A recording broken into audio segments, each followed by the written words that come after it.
All right, so we have to talk about the new Beetlejuice trailer, which we just got. We told y'all, we just dropped the video right when I was dropping that video where I was talking about the new images and everything because I had recorded the previous day. This trailer came out. I was saying we're probably going to get this trailer soon. And yeah, what do you know? The trailer comes out and now we got to talk about the trailer, but very excited for this one right here. So make sure you hit that subscribe button while we're at it and hit that notification bell. But let's talk about this new trailer for Beetlejuice, in which we see Michael Keaton and Winona Ryder returning, as well as Catherine O'Hara.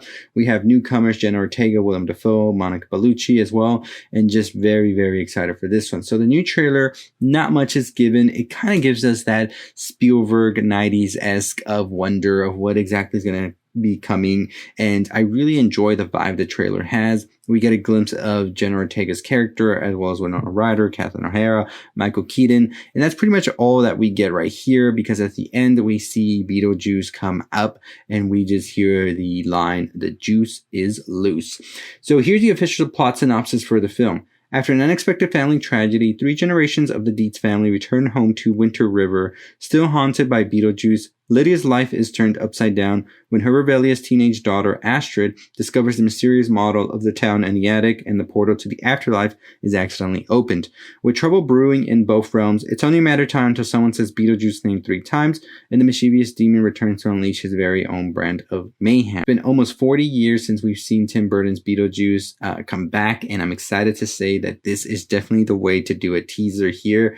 And if you're going to be doing nostalgia, they did it right with this one. So Keaton also talked to people about this and said the one thing that Tim Burton and I decided on early on from the beginning, if we ever did it again, I was totally not interested in doing something where there was too much technology. It had to feel handmade. And so this was a thing that we discussed earlier on in the year, where they said a lot of these sets were very much so handmade, and that's exactly what they wanted to be doing with it. Jenna Ortega also talked about their character Astrid Dietz, and this is what they told Vanity Fair.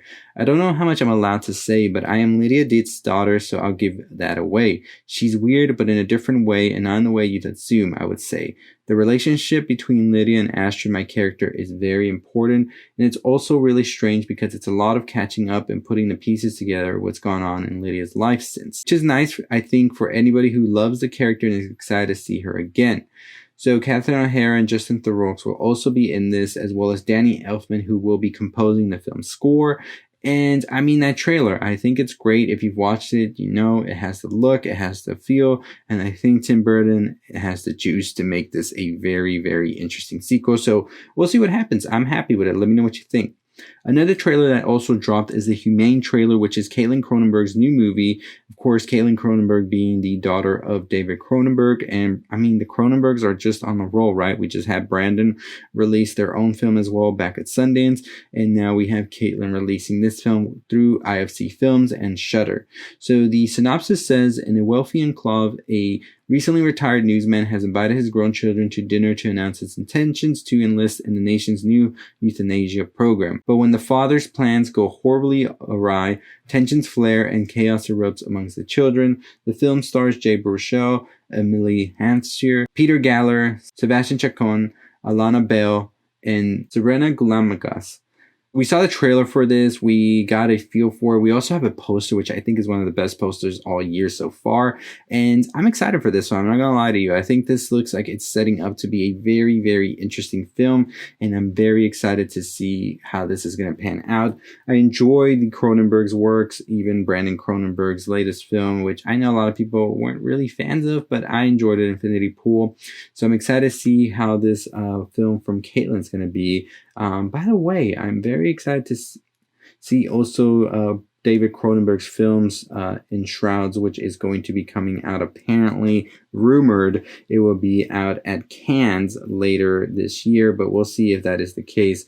Also, Furiosa will be one of the films at Cannes, which I'm kind of jealous for anybody who's going to be there and seeing that film, because I'm so hyped for that, and I want to see it already.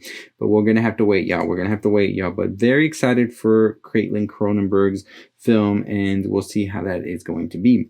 So let's quickly go over this Late Night with the Devil AI image situation, which has been pretty much developing over the past couple of days.